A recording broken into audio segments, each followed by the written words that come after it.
Namun, masalah yang kerap muncul pada pasangan yang sama-sama bungsu adalah ketika ada kejadian yang harus mengambil keputusan cepat dan berisiko, mereka cenderung sama-sama akan mudah panik dan tidak tahu apa yang harus dilakukan.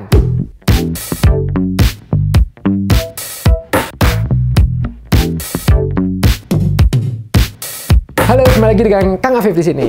Siapa nih di sini yang sering berantem sama pasangan? Mungkin karena masalah komunikasi, masalah kepercayaan, saling keras kepala, atau masalah kecemburuan. Jadinya ngerasanya sebenarnya dia sayang nggak sih sama saya? Nggak mau kan terjadi sesuatu yang tidak diinginkan pada hubungan Anda? Nah, pada video kali ini saya akan sharing isi dari buku Psikologi Pasangan ini pada Anda, panduan dalam mengenal pasangan Anda dan membangun hubungan menjadi lebih harmonis. Cocok sekali untuk Anda yang sedang mencari pasangan atau untuk Anda yang sudah memiliki pasangan agar hubungan Anda tetap harmonis. Sebelum saya membahas buku ini, saya mau bercerita sedikit tentang buku Psikologi Pasangan yang saya tulis ini. Saat saya sedang berada di periode mencari jodoh, saya sering baca-baca buku dan coret-coret tentang pasangan. Niatnya sih untuk diri saya sendiri, supaya nanti ketika saya ketemu calon jodoh, minimal saya tuh bisa coba mengaplikasikan ilmu atau wawasan yang saya punya, seperti bagaimana caranya mengenal dia dengan lebih baik, mengantisipasi perbedaannya seperti apa, do and don'ts-nya tuh apa saja dalam pasangan, dan berbagai teori lain yang berhubungan sama pasangannya. Harapannya tentu saja supaya nanti rumah tangganya itu bisa langgeng, bahagia, sejahtera, harmonis, dan saya yakin Anda juga pasti punya harapan yang sama, betul nggak? Dan saya itu termasuk yang berpikiran bahwa untuk rumah tangga itu ada ilmunya, yang saya harus pelajari sungguh-sungguh. Begitu juga dengan mengenal pasangan, itu pasti ada ilmunya. Nah, yang menarik lainnya adalah meskipun awalnya saya baca-baca buku tentang pasangan untuk diri saya sendiri, tapi kenyataannya banyak teman-teman itu yang curhat tentang pasangan mereka, dan mungkin karena latar belakang saya adalah psikologi, jadi menjadi tempat incaran teman-teman untuk curhat. Tapi di satu sisi jadi muncul ide, dan akhirnya saya tulislah di Book of Ideas saya bahwa suatu saat nanti saya harus membuat buku tentang tips dan trik panduan psikologi untuk mengenal pasangan, cara mengoptimalkan hubungan, antisipasinya, dan sebagainya. Tahun demi tahun berlalu, rencana demi rencana coba dijalanin dan direalisasikan. Alhamdulillah akhirnya buku tentang psikologi pasangan akhirnya terrealisir.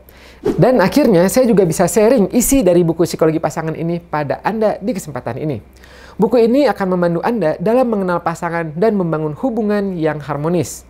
Buku ini dibagi ke dalam 8 bab. Pada awal bahasan buku ini, Anda akan diperkenalkan tentang pria dan wanita, struktur otaknya, karakter umumnya, kepribadiannya, persamaannya, perbedaannya, dan lain-lain. Ini akan membuat Anda lebih memahami bahwa ternyata wanita dan pria itu memang ditakdirkan berbeda. Misal, Anda pernah ngeh nggak kalau ketika Anda dan pasangan Anda sedang ada masalah, itu biasanya seorang pria laki-laki terlihat cenderung menjauh dari pasangannya. Bukan berarti dia tidak peduli dengan masalah yang terjadi, tapi pola internal wanita dan pria itu berbeda. Terinspirasi dari John Gray, penulis buku Man from Mars, Woman from Venus, beliau mengilustrasikan bahwa meskipun pria dan wanita itu adalah makhluk sosial, namun ketika pria ada masalah, fitrahnya itu adalah ia akan cenderung menarik diri ke guanya sendiri. Gua di sini maksudnya adalah tempat yang ia percaya atau tempat yang bisa membuat dia nyaman. Apakah itu untuk merenung sendirian atau bersama satu atau dua sahabatnya saja. Sementara wanita ketika ada masalah, fitrahnya itu adalah ingin ada teman supaya dia itu bisa bicara dan didengarkan.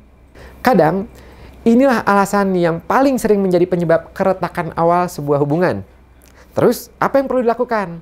Jadi gini, karena fitrahnya pria itu ketika ada masalah itu menyendiri, dan ini umumnya menyelesaikan masalahnya sendiri, terkadang tanpa disadari pola ini terbawa dan diaplikasikan juga ketika melihat pasangan wanitanya mengalami masalah. Wah, tampaknya dia sedang ada masalah. Berarti saatnya dia dikasih waktu untuk menyendiri nih. Terus si pria ini ninggalin aja pasangannya. Coba, kalau Anda adalah pria dan melakukan ini ke pasangan Anda, maka siap-siap muncul masalah baru. Ingat, ketika wanita ada masalah, maka salah satu solusi terbesarnya yaitu adalah Anda duduk, temani dia, dengarkan dia, perhatikan dia, berempati sama dia. Titik. Itu adalah kunci pertama untuk menyelesaikan masalah pasangan Anda. Begitu juga sebaliknya. Karena fitrahnya wanita itu adalah ketika ada masalah, butuh ditemani, didengarkan, diperhatikan, digali perasaannya, semakin ditanya supaya semakin banyak cerita yang keluar, semakin lega rasanya, maka terkadang tanpa disadari, pola ini pun ia bawa dan ia aplikasikan ketika melihat pasangan prianya mengalami masalah. Jadi ketika melihat pasangannya sedang ada masalah dan lagi butuh sendiri, namun karena wanita ini tidak peka, maka dengan sudut pandangnya, ia mendekati terus pasangannya. Dan terus-menerus meminta pasangannya untuk bercerita. Digali terus, nggak memberi kesempatan pasangan prianya ini untuk menyelesaikan masalahnya sendiri, dan lain-lain. Nah, sedikit banyak, meskipun ujungnya bisa saja sih masalah pria ini selesai, tapi secara psikologis pria ternyata ini kurang sehat. Bukan berarti kalau pasangan pria, kalau ada masalah terus Anda tinggal begitu aja ya. Tapi minimal Anda sebagai wanita bisa mensupport dengan pertanyaan sederhana seperti ini. Yang kelihatannya kamu sedang ada masalah ya? Perlu saya temani atau mungkin mau sendiri dulu? Atau kalau tidak Anda bisa seperti ini. Yang saya bikinin kopi ya dan siapin cemilan kesukaan kamu ya. Dan sebagainya. Atau bisa juga dekati dia tanpa ngajak bicara panjang lebar, cukup kasih pijatan di pundak atau kepalanya, terus setelah itu biarkan dia menyelesaikan tugas atau masalahnya, dan Anda biarkan istirahat, nonton, main game, atau sebagainya. Nah, itulah contoh bahasan di bab-bab awal, dan ada beberapa hal lain yang mungkin bisa Anda pelajari untuk mengenal pria dan wanita itu seperti apa sih. Ini menarik sekali dan penting difahami, terutama untuk Anda dan pasangan. Kemudian di bab berikutnya Anda akan diperkenalkan dengan bahasa cinta agar Anda lebih mengenal bahasa cinta pasangan Anda. Nah, kalau bahasa cinta ini bisa Anda tonton di video ini ya. Ini sudah saya siapkan spesial untuk Anda. Kemudian pada bab berikutnya yaitu adalah mengenal pasangan dari urutan kelahiran. Ini menarik nih. Coba Anda ingat-ingat. Ketika Anda sedang mencari calon pasangan, apa saja yang menjadi pertimbangan?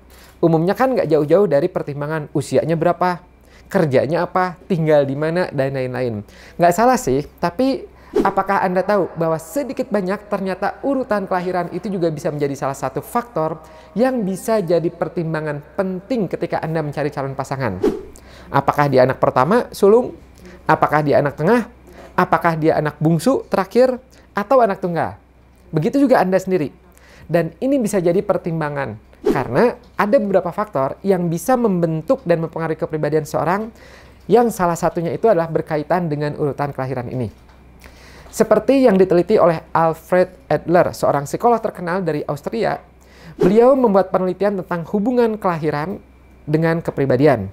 Menurut Adler, semua anak itu ketika masih kecil melakukan salah satu usaha untuk mendapatkan perhatian dari orang tua dan dari orang-orang sekitarnya. Tapi urutan kelahiran itu memberikan pengalaman yang berbeda bagi anak sulung, anak pertama, anak tengah, anak bungsu, dan anak tunggal dalam hal pemenuhan untuk dicintai dan dihargai, sehingga itu membentuk kepribadian yang berbeda dari masing-masing. Meskipun tetap perlu dicatat bahwa urutan kelahiran ini bukan satu-satunya penentu kepribadian ya, ada beberapa faktor yang bisa mempengaruhi kepribadian, seperti seberapa dekat dengan orang tuanya, dengan pola asuhnya bagaimana, adat istiadatnya, iklim keluarga, dan lain-lain. Nah, pada buku ini, itu menggambarkan kepribadian setiap urutan kelahiran itu seperti apa. Contoh, misalnya Anda anak sulung, dan pasangan Anda anak bungsu. Nah, dengan kepribadian anak sulung yang umumnya suka mimpin, mengarahkan, membuat keputusan, sementara kepribadian anak bungsu yang umumnya mengikuti alur, harmonis, santai dengan keputusan yang ada, ini akan membuat tidak akan banyak perdebatan dalam suatu hubungan. Atau misalnya Anda dan pasangan sama-sama anak bungsu. Nah, ini ada plus minusnya yang perlu diantisipasi. Umumnya plusnya itu adalah sama-sama memiliki karakter yang tidak terlalu mengambil resiko. Sama-sama dependen, saling bergantung, mudah untuk sama-sama berada di comfort zone, zona nyaman. Namun, masalah yang kerap muncul pada pasangan yang sama-sama bungsu adalah ketika ada kejadian yang harus mengambil keputusan cepat dan berisiko, mereka cenderung sama-sama akan mudah panik dan tidak tahu apa yang harus dilakukan.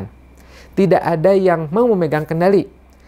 Anda dan pasangan mungkin menemukan bahwa tidak ada satupun yang dari kalian yang ingin menangani keuangan atau membuat keputusan penting dan keputusan-keputusan sulit lainnya. Di buku ini, Anda juga akan diberikan antisipasi-antisipasi yang membuat Anda tahu apa nih yang harus dilakukan ketika Anda dihadapkan dengan pasangan yang memiliki urutan kelahiran apa. Misal, tadi Anda dan pasangan sama-sama anak bungsu. Nah, apa nih antisipasinya? Yaitu adalah misalnya, cobalah mencari tahu siapa di antara Anda dan pasangan yang paling baik dalam tugas-tugas tertentu. Misalnya, ya sudah, ada yang lebih mahir dalam menangani uang atau membuat keputusan tentang anak, dan kemudian mengakui dan membagi tanggung jawab itu. Daripada hanya saling mengandalkan antara Anda dan pasangan, Anda yang ngurusnya dan sebagainya, coba untuk berbagi bersama-sama. Selain itu, Anda juga bisa coba merundingkan dan mengantisipasi kalau nih ada kejadian di luar dugaan. Apa yang bisa dilakukan untuk membantu mengambil keputusan. Sehingga kalau suatu saat benar-benar dibutuhkan, maka sama-sama tidak merasa panik. Nah, dengan Anda mengetahui karakter umum dari masing-masing urutan kelahiran ini, maka harapannya bisa menambah pertimbangan ketika nanti Anda milih calon pasangan. Enaknya, dengan Anda mengetahui karakter umum dari masing-masing kelahiran ini, Anda bisa menempatkan diri dengan baik lagi. Juga mengantisipasi kemungkinan perbedaan dengan lebih baik lagi. Yang tidak kalah menariknya lagi, Anda dan pasangan bisa melakukan tes sederhana. Seperti misalnya tes seberapa jauh sih Anda mengenal pasangan Anda, seberapa sehat sih hubungan Anda dan pasangan, bagaimana sih tipe komunikasi Anda dan pasangan. Harapannya dengan adanya tes di dalam buku ini, tentu Anda dan pasangan bisa saling lebih mengenal satu sama lain. Dan ada juga tes grafologi, bagaimana melihat kepribadian seseorang dari tulisan tangannya. Yang juga ini Anda bisa tonton di sini, ya, atau di sini. Ya, sudah saya siapkan, tinggal klik saja linknya. Yang mana akan membuat Anda bisa mengenal pasangan Anda dari tulisan tangannya. Baik itu bagaimana relasi sosialnya, kematangan emosinya, komunikasinya, pola pikirnya, produktivitasnya, bahkan tantangan pasangan Anda itu seperti apa. Misal, ketika Anda dan pasangan Anda melakukan tes grafologi, ternyata pasangan Anda adalah orang yang memiliki pola pikir yang analitis. Nah, biasanya pola berpikir analitis ini tidak mudah percaya. Bagi dia, itu segala sesuatu harus memiliki penjelasan sebab akibat yang jelas, yang dapat dijelaskan secara logik. Jadi, jangan heran kalau dia tampaknya seperti posesif, sering menanyakan pertanyaan-pertanyaan pada Anda, yang mana membuat kesannya seperti, kok nggak percayaan sih? Gitu. Nah, ini karena dia adalah seorang yang analitis, yang membutuhkan fakta untuk memenuhi kebutuhan informasinya. Tentu harapannya, dengan semakin mengenal dia dan diri Anda sendiri, Anda bisa mencoba untuk melihat benang merahnya. Anda bisa semakin memahami dia, lebih tahu apa yang bisa Anda lakukan. Kalaupun misalnya ada yang kurang sesuai, minimal Anda tahu apa yang bisa Anda lakukan untuk mengantisipasinya. Untung-untung, kalau Anda nanti bisa membantu dia untuk menjadi semakin positif dan berkembang lagi. Kemudian di bab terakhir, ini saya menutupnya dengan materi yang keren banget, yaitu adalah sains pasangan bahagia. Jadi, disadari atau tidak, ternyata ada rahasia sains di balik pasangan yang bahagia. Baik dalam keseharian, menyikapi masalah, urusan ranjang, pujian, dan lain-lain. Materi ini saya kumpulkan dari berbagai sumber dan hasil-hasil penelitian psikologi di luar sana. Dan ternyata ini sangat aplikatif banget. Bisa Anda lakukan dalam sehari-hari bersama pasangan Anda. Nah, khusus untuk pembahasan sains pasangan bahagia ini, setuju nggak kalau saya bikin videonya khusus untuk berbagi tips sains agar bisa menjadi pasangan yang bahagia? Kalau setuju, komen di kolom komentar ya. Setuju, seperti itu. Nah, jadi sebenarnya buku ini mengajarkan tidak ada hubungan yang sempurna. Namun, dengan pemahaman dan upaya yang tepat, Anda dapat menciptakan hubungan yang harmonis dan saling mendukung. Untuk Anda yang ingin punya buku ini, bisa Anda dapatkan di grafologiindonesia.com atau di belajargrafologi.com.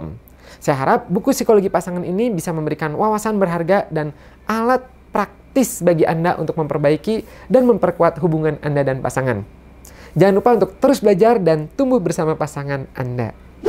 Oke, mungkin sampai sini dulu bedah buku kali ini. Jika video ini bermanfaat, jangan lupa klik tombol like-nya. Juga untuk Anda yang belum subscribe, klik tombol subscribe-nya dan pencet loncengnya agar Anda tidak ketinggalan video bermanfaat lainnya di channel Kang Afif ini yang bisa membuat Anda berkembang dan sukses dalam hidup. Oh ya, ini saya juga sudah menyiapkan beberapa video bermanfaat lainnya untuk Anda. Jangan lupa simak ya. Bye-bye.